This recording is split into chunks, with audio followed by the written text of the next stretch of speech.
Selamat datang di kelas saya.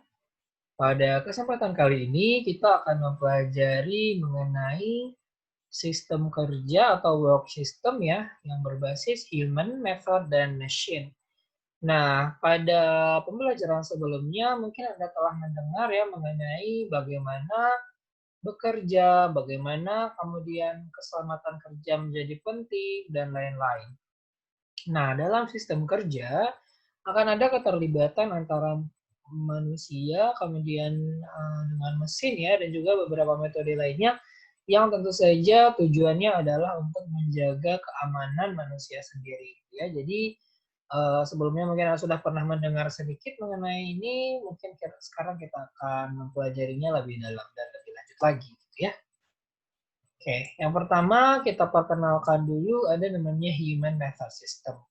Adalah suatu sistem kerja dengan manusia sebagai pengendali dan pelaku utama pada aktivitas pekerjaan tersebut. Ya, jadi ini sama dengan pekerjaan biasa ya, di mana manusia yang melakukan pekerjaan dan manusia yang menjadi pelaku dari pekerjaan itu sendiri. Jadi tanpa ada bantuan dari alat-alat ya, jadi dia bekerja.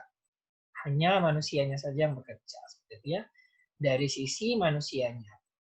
Nah, kemudian untuk human method tadi ya, ini human system, jadi atau sistem kerja yang dilakukan oleh manusia ini, ada beberapa komponen ya. Yang pertama ada inputnya adalah sensory atau apa istilahnya, penyensoran melewati panca indera, penginderaan. Nah, itu dia. Jadi proses sensory ini ada terdiri dari berbagai efektor ya, seperti tangan ya, kemudian kaki, suara, mata, telinga, dan lain-lain. Ya, jadi komponen input dia jadi ada 3 komponen ya, komponen input, komponen proses, dan juga komponen output. Nah, untuk komponen inputnya pada human system itu adalah sensori ya, jadi dia tadi seperti saya bilang. Kemudian tujuannya dari sensor ini adalah memberikan kesadaran kondisi. Artinya dengan dilakukannya penginderaan maka akan dapat diketahui ya apakah diketahui situasi kerja, apakah diketahui apa-apa saja yang dihadapi ya, apakah diketahui apa yang mau ditekan, apa yang mau dipencet, apa yang mau dipatahkan ya, apa yang mau digerak-gerakkan. Pokoknya dengan indera akhirnya dapat dilakukan dapat diidentifikasi atau di apa tuh istilahnya ya? Iya, dapat diidentifikasi atau dapat diketahui apa yang mau dilakukan. Jadi penginderaan dulu awalnya inputnya. Kemudian komponen yang kedua adalah proses atau information process. Nah, pemrosesan data yang telah kita identifikasi lewat penginderaan tadi dapat berupa proses fisik, dapat berupa proses mental, dan juga dapat menjadi motivasi untuk melakukan suatu perilaku, gitu ya.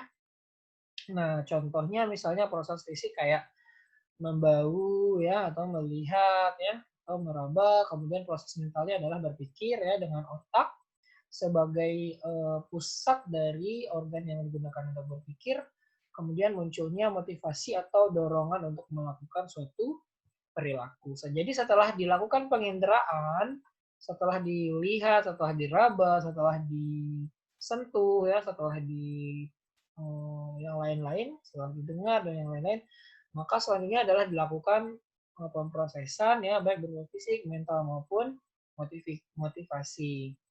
Selanjutnya outputnya adalah kontrol. Jadi setelah kita indra ya, kita sudah identifikasi nih apa-apa saja alatnya, apa-apa saja tuasnya, apa-apa saja yang mau dilakukan, kemudian sudah diproses juga ya dengan pikiran, dengan tangan, dengan mental ya, dengan motivasi. Nah, selanjutnya yang output dari dua hal di awal tersebut adalah kita melakukan controlling, yaitu mengontrol alat kerja. Jadi setelah kita tahu, lalu kita sudah proses ya informasi yang kita identifikasi di awal, akhirnya kita tahu oh kalau ini yang dipencet ini yang terjadi, kalau ini yang dipencet ini yang terjadi, atau misalnya kalau kita gunakan alat-alat tertentu maka nah jadi itu kira-kira bentuk kegiatannya. Jadi outputnya adalah kita mengontrol alat kerja ya. Kemudian itu dari segi manusianya. Kalau dari segi mesin ya, jadi juga ada 3 komponen, input, proses, dan output juga. Nah, pada komponen inputnya, jadi ini adalah lanjutan ya dari outputnya manusia yang mengontrol alat, maka pada mesin komponen inputnya adalah pengontrolan itu gitu ya. Jadi mula-mula akan ada kontrol yang diberikan atau akan ada pengendalian yang diberikan pada mesin ya, itu adalah inputnya. Kemudian akan ada pada tahap prosesnya akan ada namanya operation. Jadi ketika sudah ada pengontrolan maka alat mesinnya di sini akan berfungsi gitu ya. Nah, karena ada pengendalian maka mesinnya akan beroperasi. Kalau mesinnya tidak diapa-apakan maka tentu dia juga tidak akan bergerak. Nah, dengan adanya kontrol maka dia beroperasi atau berjalan gitu ya mesinnya. Kemudian output dari machine system adalah display. Jadi ketika kita sudah kontrol, kemudian mesinnya sudah beroperasi atau bekerja, maka output dari kinerja mesin itu adalah display. Jadi akhirnya nanti akan dimunculkan tampilan yang menunjukkan kinerja mesin gitu. Apakah misalnya tampilan sisa daya yang ada atau kemudian tampilan berapa produk yang dihasilkan, pokoknya tampilannya di layar atau tampilannya yang bisa kita lihat seperti mungkin nggak hanya di layar ya, bisa jadi juga dia nanti hasilnya di print ya atau lampu-lampu, pokoknya dapat kita saksikan gitu. Itu adalah luaran dari kinerja mesin. Nah, kemudian dalam materi ini juga kita akan membahas bahwa selain ada komponen pada manusia, kemudian pada mesin juga ada komponen pada lingkungan kerja. Antara lain ada komponen fisik dan kimia ya. Seperti kalau fisik getaran, bising, cahaya, suasana, dan kalau untuk kimia adalah zat kimia. Nah, ini adalah komponen lingkungan yang ada di tempat kerja. Selain itu juga dia ada komponen sosial ya atau sisi manusia ya, di mana itu adalah keluarga, kolega, atau orang-orang yang berada pada organisasi kerja kita maupun orang-orang yang berada di sekitar alat yang ada pada suatu tempat kerja. Nah, jadi ada komponen manusia, input, proses, output, lalu ada komponen mesin, input, proses, output, dan juga ada komponen lingkungan, yaitu fisik, kimia, dan sosial. Nah, selanjutnya, kalau yang pertama tadi adalah human method system ya, di mana itu adalah manusia yang bekerja tunggal. Sedangkan kali ini kita masuk pada human machine system, artinya adalah mesin yang dioperasikan atau yang dapat berjalan hanya dengan interaksi antara manusia dan mesin atau human and machine, dan disingkat dengan HMS ya. Jadi ini adalah suatu sistem kerja yang didapatnya terdapat fungsi yang ditentukan oleh manusia dan mesin dan saling terintegrasi. Jadi tidak boleh mesinnya kerja sendiri, tidak bisa manusianya kerja sendiri, melainkan mereka harus saling terintegrasi atau saling melengkapi ya. Jadi kalau mesinnya sudah dikontrol baru dia bisa berjalan ya. Kalau mesinnya tidak dikontrol maka dia tidak dapat berjalan seperti itu. Jadi pokoknya dia adalah interaksi antara mesin dan manusia pada tempat kerja ya. Jadi adalah human machine system. Kemudian human machine system ini merupakan sistem manual yang terdiri dari mesin atau alat bantu lainnya yang digabungkan oleh seorang operator manusia yang mengontrol pengoperasiannya. Jadi syaratnya selain ada mesin dan ada manusia, maka juga harus ada proses pengoperasian ya, proses controlling ya, controlling process. Kemudian operator menggunakan energi fisiknya sendiri sebagai sumber daya. Nah ya, beda dengan mesin yang bekerja dengan sendirinya. Misalnya dia sumber dayanya adalah bensin ya, dan dia tidak butuh tenaga manusia untuk pengoperasiannya. Nah, untuk sistem kerja yang human machine system, maka dia butuh manusia, dan manusia nanti mengeluarkan energi atau tenaga untuk sebagai sumber daya untuk mengoperasikan mesinnya. Apakah dengan menekan atau dengan menarik tuas atau dengan mendorong ya mesin dan lain-lain. Pokoknya dia dapat beroperasi setelah ada tindakan atau setelah ada perbuatan dari manusia. Nah, selanjutnya kita masuk pada segitiga sistem kerja ya, atau komponen sistem kerja pada human machine system. Ini adalah menurut ahli yang bernama Sanders tahun 1980 ya. Nah, di mana si Sanders ini menyatakan bahwa suatu sistem kerja human machine system itu terdiri dari 3 komponen, yaitu manusia, mesin, dan juga lingkungan. Ini adalah 3 komponen yang tadi kita perkenalkan di awal ya. Nah, jadi secara human dia ada 3 ya, input, proses, output. Secara machine juga dia ada 3, input, proses, output. Dan juga secara environment dia ada faktor fisik, kimia, dan sosial ya. Nah, jadi ketiganya harus saling apa tuh istilahnya, berinteraksi ya. Jadi lihat mungkin panahnya adalah 2 arah ya, artinya bukan hanya dari manusia ke mesinnya, tapi juga dari mesin ke manusia. Kemudian tidak hanya dari mesin ke lingkungan, tapi juga dari lingkungan ke mesin. Dan juga tidak hanya lingkungan dengan manusia, tapi juga antara manusia ke lingkungan. Jadi ketiganya saling memberikan interaksi yang timbal balik atau saling berhubungan dalam sistem kerja ini. Jadi dia merupakan sistem kerja tunggal, tapi harus ada 3 komponen ini di dalamnya. Karena kalau ada satu yang tidak ada, maka human machine system ini tidak akan dapat berjalan dengan baik atau tidak, bahkan tidak dapat berlangsung seperti itu ya. Nah, kemudian apa-apa saja bentuk dari human machine system ya. Jadi yang dikenal saat ini ada 3 ya. Yang pertama adalah manual man system. Artinya adalah manusianya ini yang mengoperasikan mesin dengan tenaga manual. Jadi mungkin belum ada apa istilahnya, belum ada listrik mungkin yang terlibat di sana, atau mungkin misalnya belum ada jaringan ya, atau belum ada baterai atau apapun. Contoh misalnya kayak alat penggiling yang manual ya, mungkin yang dilakukan manusianya adalah dengan mengayuh ya. Ada kayuhannya pakai rantai nanti ke mesin penggilingan. Nah, itu contoh yang manual man system. Atau misalnya kayak apa ya, mesin untuk mengupas bawang misalnya ya, yang mana mesinnya itu diputar kontrolnya gitu, dengan tangan seperti itu. Itu adalah manual berarti. Jadi pokoknya mesinnya itu tidak bisa digerakkan, tidak bisa beroperasi tanpa manusia yang mengoperasikannya, dan tidak hanya menekan ya, tapi melakukan sesuatu karena mesinnya tidak dapat hidup sendiri. Dia tidak ada sumber daya listrik dan baterai dan segala macamnya. Nah, kemudian bentuk human machine system yang kedua adalah semi automatic man machine system. Artinya adalah dia sudah menggunakan mesin yang bisa dioperasikan otomatis juga gitu, tapi tetap harus ada manusia di sana ya, yang berfungsi untuk mengoperasikan alat tersebut, dan kalau tidak ada manusia maka alatnya tidak dapat beroperasi.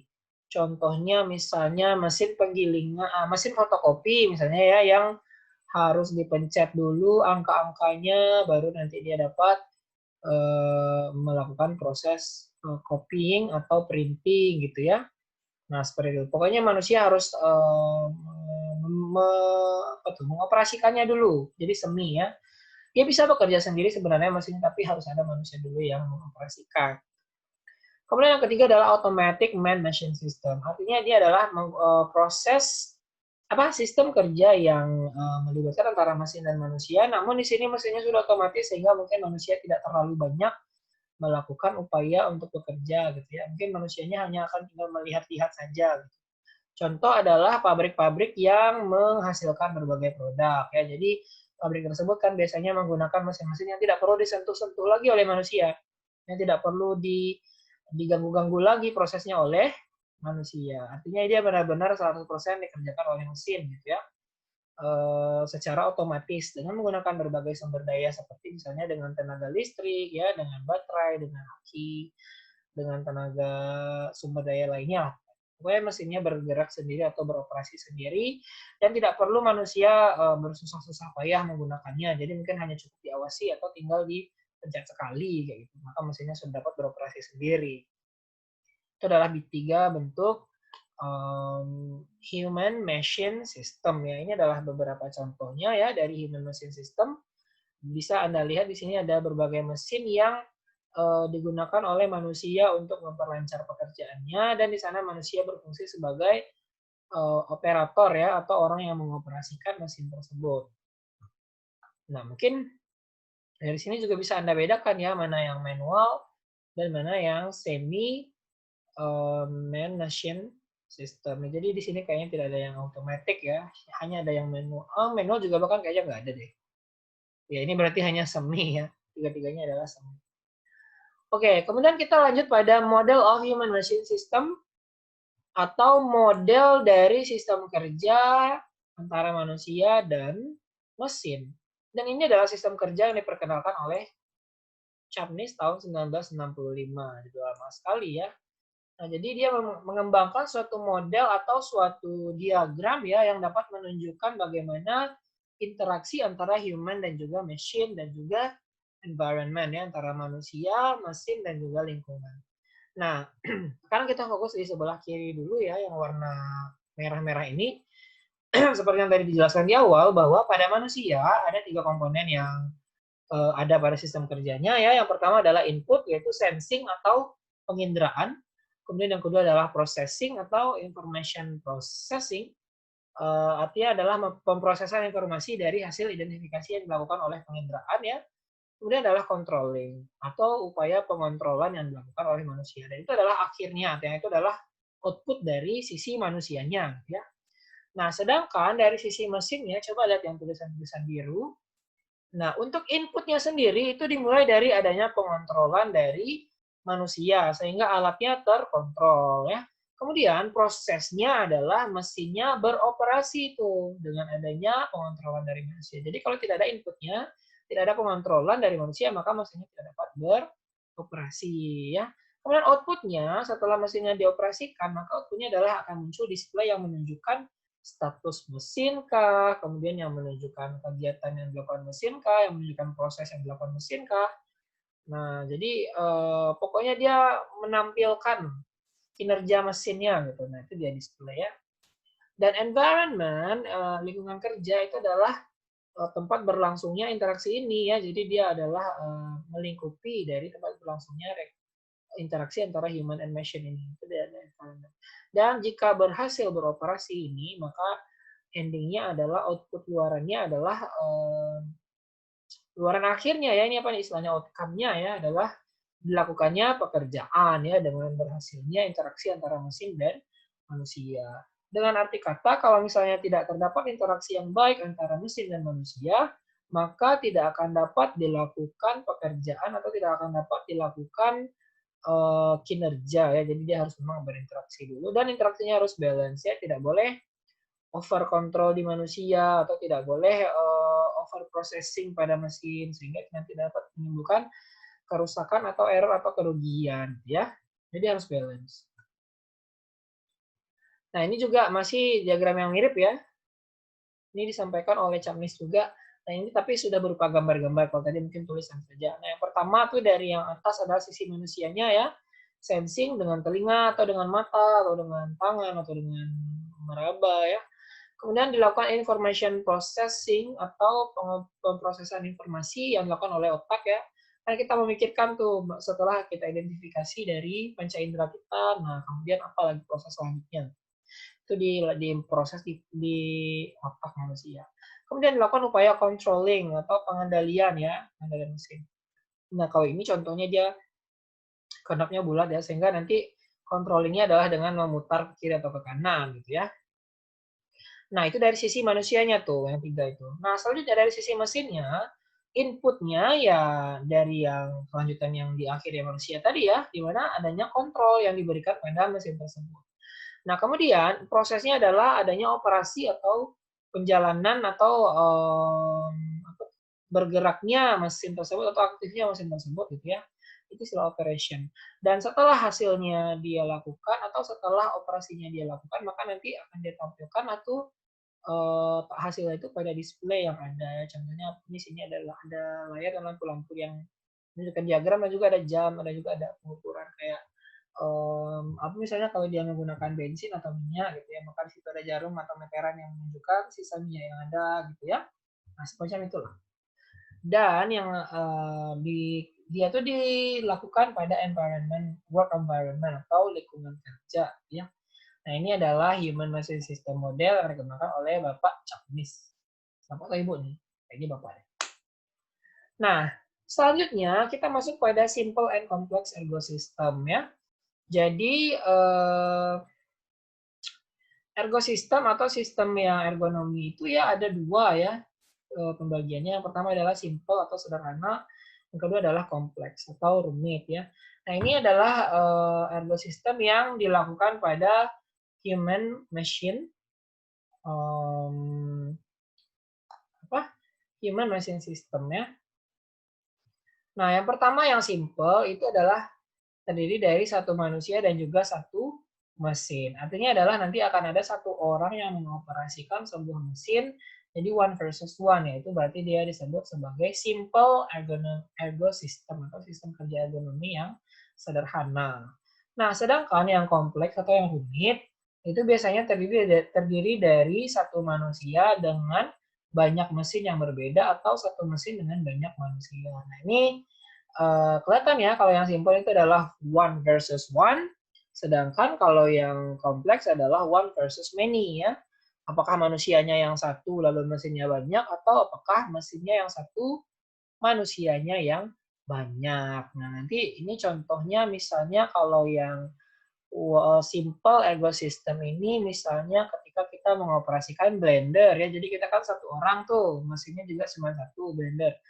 Maka itu adalah simple ergo system. Sedangkan kalau yang kompleks misalnya kayak mesin penggiling karet misalnya ya, itu mesinnya cuma satu, mesin penggiling itu, tapi yang mengoperasikannya ada 6 orang misalnya. Nah, itu adalah contoh yang kompleks.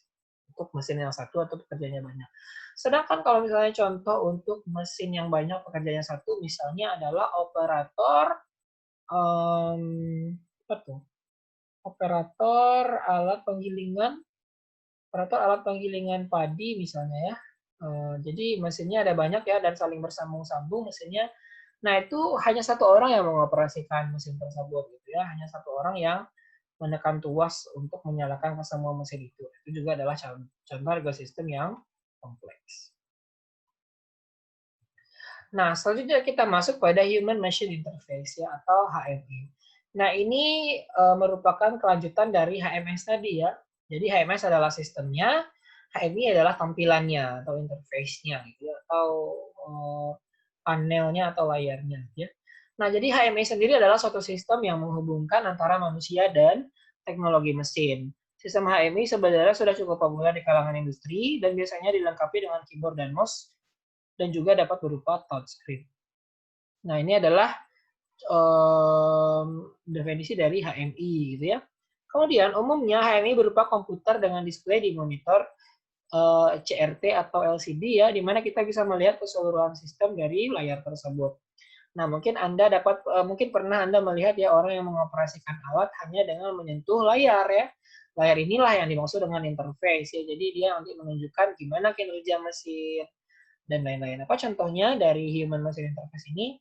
Misalnya adalah mesin cuci elektrik gitu ya yang menggunakan panel sentuh di mana manusia nanti akan menyentuh panel tersebut, akan menyentuh beberapa bagian pada layar ya sehingga mesin cucinya dapat beroperasi ya. Nah, kemudian apa tujuan dari human machine interface?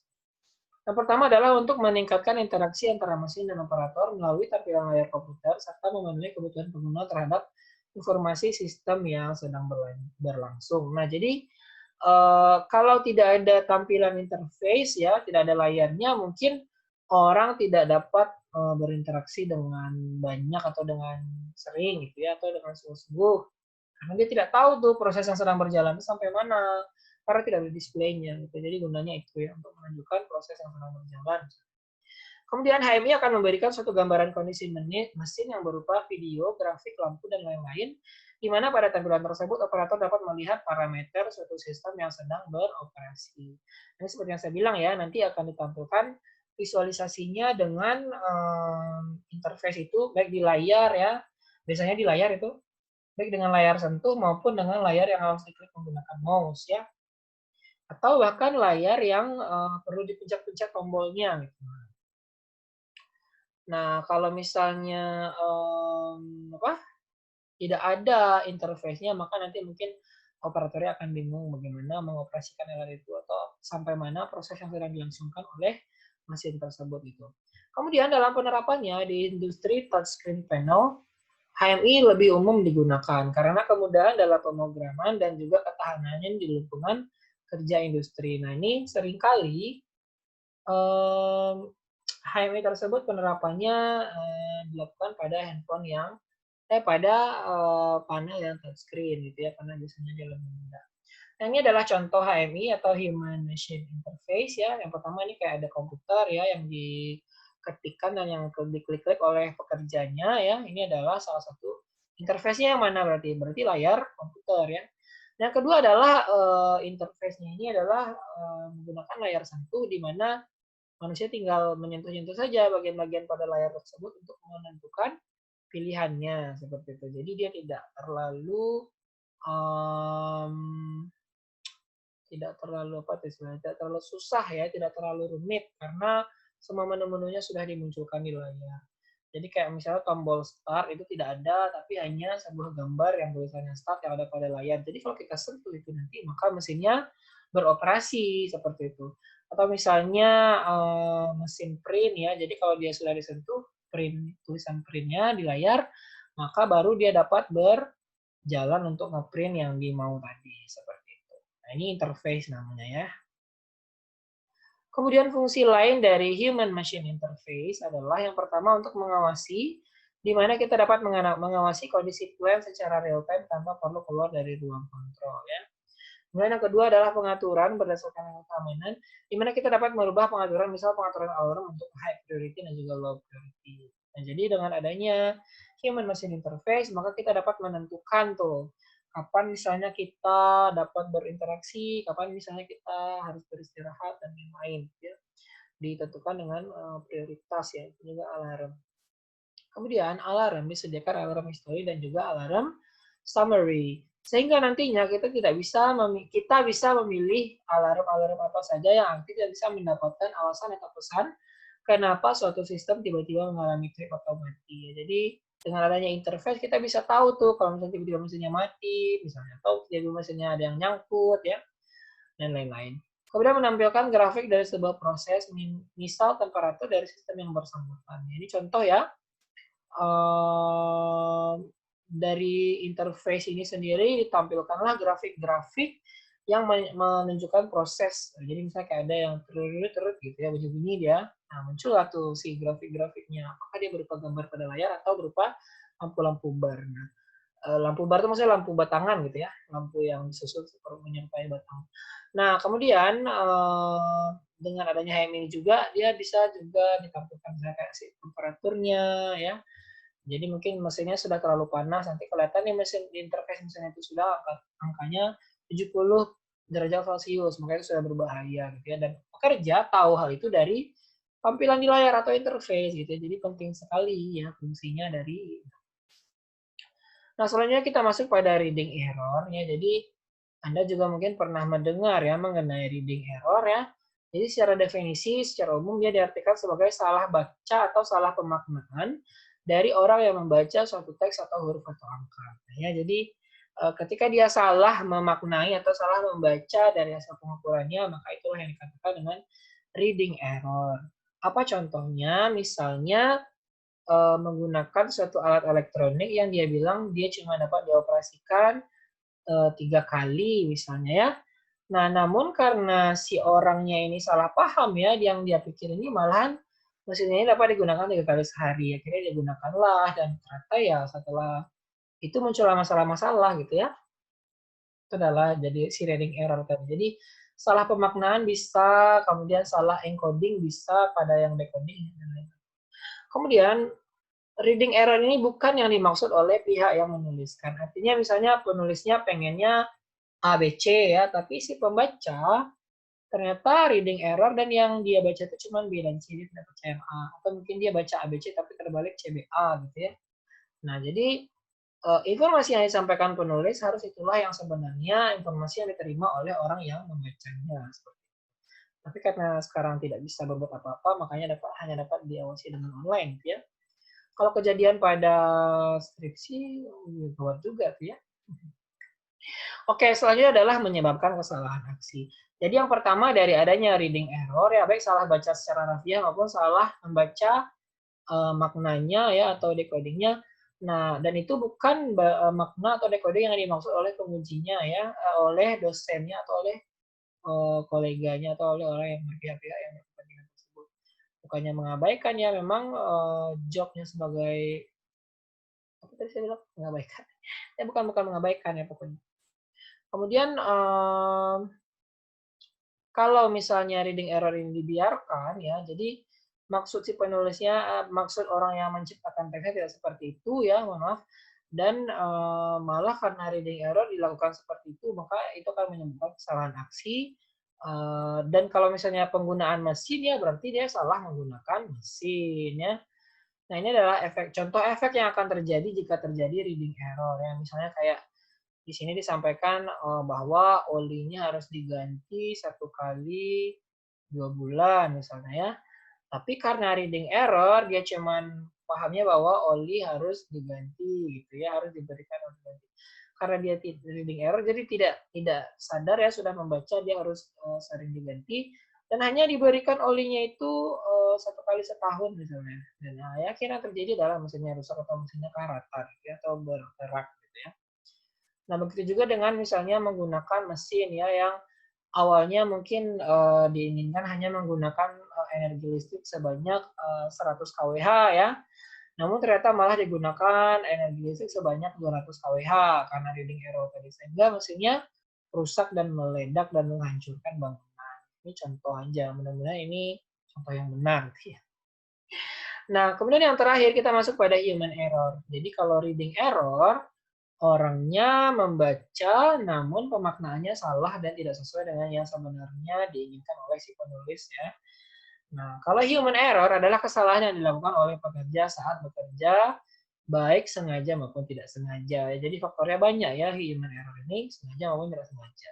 Kalau sengaja mungkin apa tuh? Sengaja salah-salah itu apa itu istilahnya? Kualitas ya mungkin kualitasnya jelek. Kalau yang tidak sengaja mungkin misalnya dia sebenarnya tidak ada maksud ya untuk itu, tapi ternyata kejadian adalah itu. Kemudian, human error ini biasanya tidak sesuai dengan SOP atau standar operational procedure atau ketentuan yang seharusnya dilakukan ya. Jadi tidak sesuai.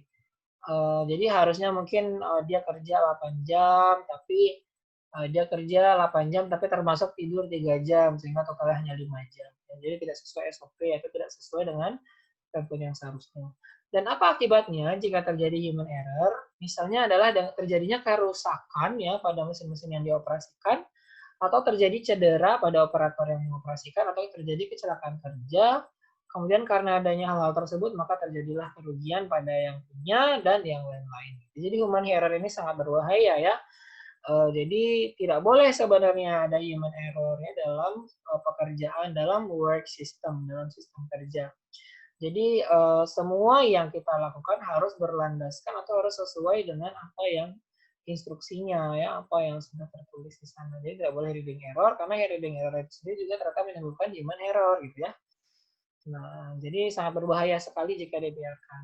Nah, untuk itu dilakukanlah berbagai upaya supaya tidak terjadi reading error dan juga human error gitu ya. Nah, ini adalah contoh human error di mana nih seharusnya dia mengawasi misalnya contohnya ya dia mengawasi proses yang berlangsung pada mesin-mesin, tapi karena human error-nya jadinya dia tertidur ya, jadi tidak mengawasi dan akhirnya apa? Bisa jadi nanti mesinnya salah cetak ya misalnya, atau mesinnya tiba-tiba di tengah jalan rusak karena terlalu panas, karena terlalu lama menyala dan lain-lain ya.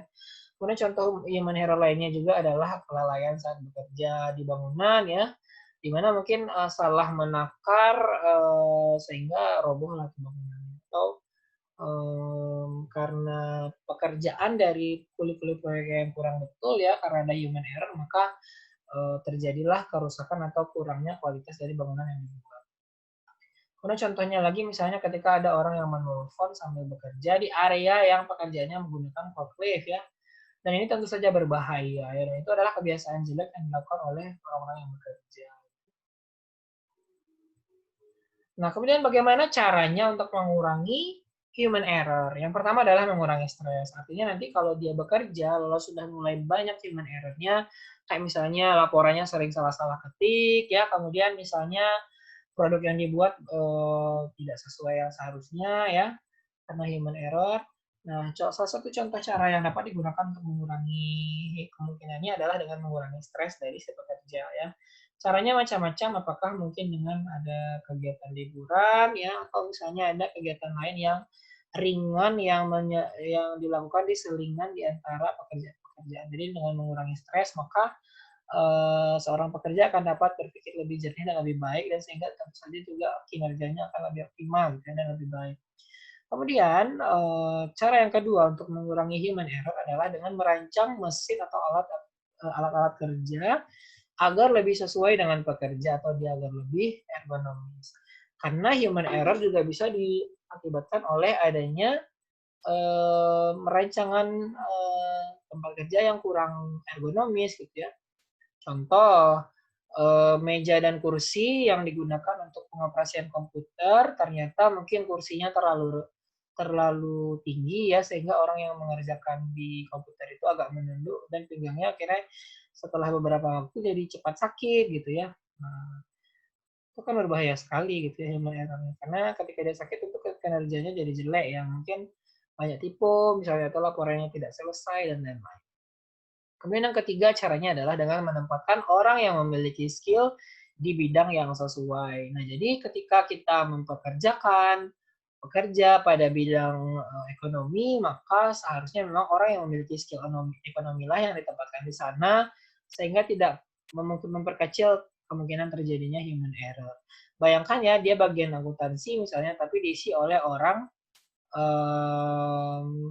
sastra ya, jadi tentunya kurang cocok dan tentunya nanti akan memicu munculnya human error. Kemudian selanjutnya adalah meningkatkan pengetahuan pekerja, terutama mungkin untuk pekerja yang awalnya tidak tahu bagaimana cara mengoperasikan suatu alat atau mesin ya. Nah, dia dapat diberikan pengetahuan, nah jadi ditingkatkan pengetahuannya dengan secara informal, ya, secara tidak formal. Baik, demikian saja materi untuk pertemuan kita pada kesempatan kali ini. Mudah-mudahan bermanfaat untuk Anda semua dan saya akhiri. Sampai jumpa di kelas saya selanjutnya.